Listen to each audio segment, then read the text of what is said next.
He was so proud of being Indian. I think for him, it was a way to be something other than just a Finch.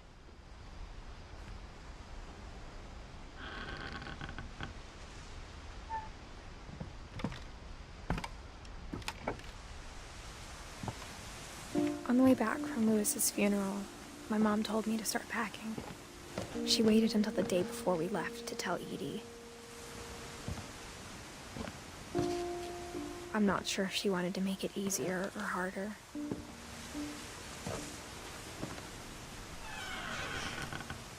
I wish we'd stayed.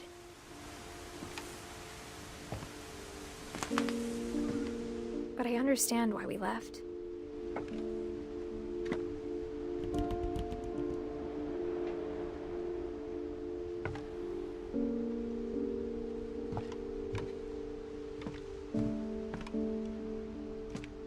My mom ended up leaving everything behind.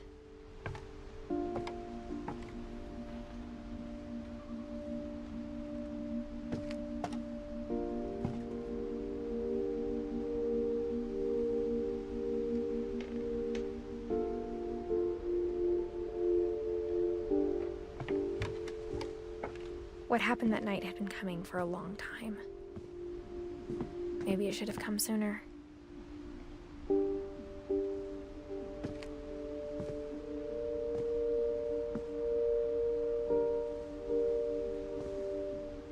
But it had to end one way or another. All that's left now is to tell you about that last night.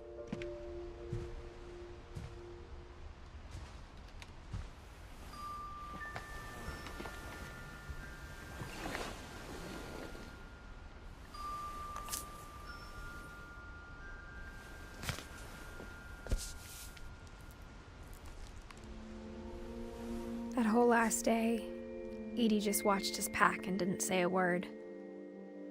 Until supper, when she raised her glass and said, "To our final night together, and all our final nights apart." Grandma, you know what I said about alcohol.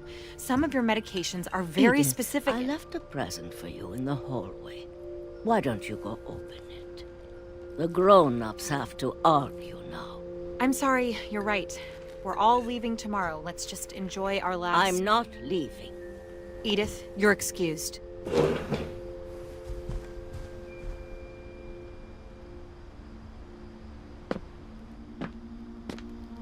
the power had been shut off that morning, but Edie always had plenty of candles.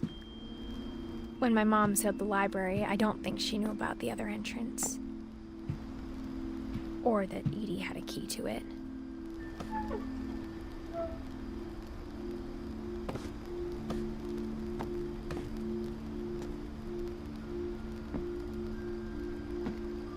That thing you're afraid of isn't going to end when you leave the house. Edith has a right to know these stories. My children are dead because of your stories. I think it's best if Edith and I leave tonight. We'll have the nursing home send a van for you in the morning, okay?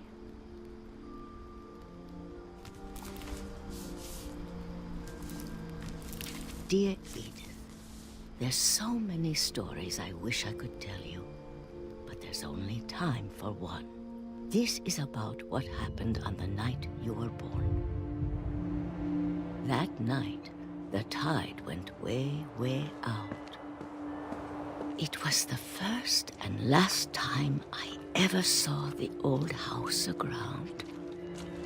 There'd been an earthquake out in the middle of the ocean. They called it the lowest tide in 1,000 years. God, it smelled awful. You know, I've seen that house every day of my life.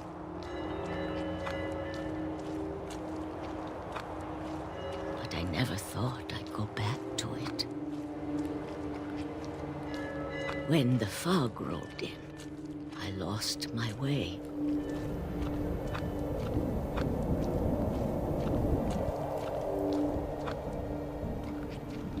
I got turned around.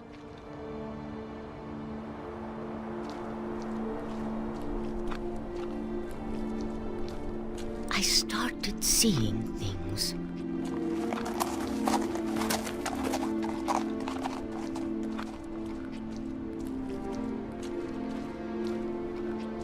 Things I'd forgotten had ever existed.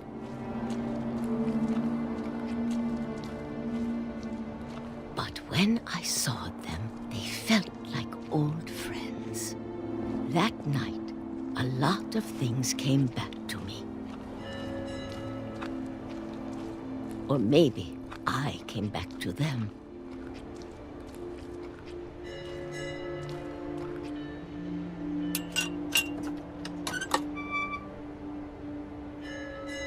Things I can't explain, but that I need you to try and... Edith, what are you doing in here? It's mine! Edith! Mom, you're gonna rip it! Let go! I kicked and screamed, but Mom dragged me to the car. I never saw Great-Grandma Edie again. The next morning, the van came to pick her up, but she was already gone. After that, we moved around a lot.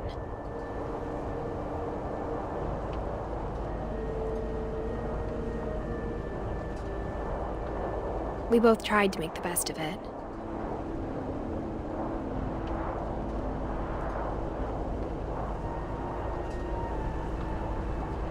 A few years went by.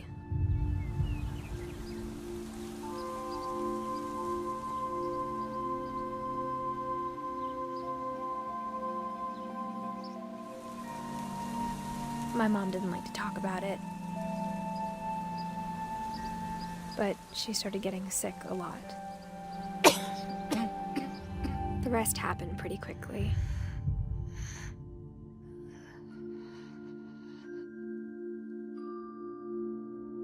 She got better for a while, and then she didn't. And then I was alone. The last Finch left alive.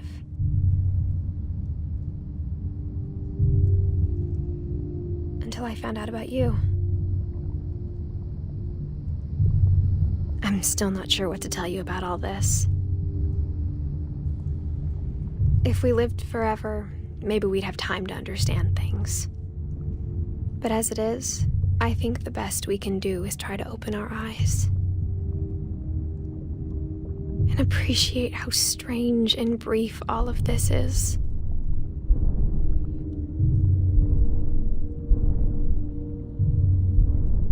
This journal was supposed to be for you. But now I hope you'll never see it. I just want to meet you and tell you all these stories myself. But I guess if you're reading this now, things didn't work out that way.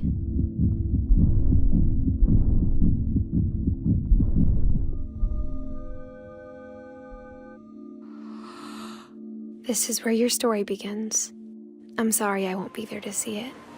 It's a lot to ask, but I don't want you to be sad that I'm gone. I want you to be amazed that any of us ever had a chance to be here at all. Good luck.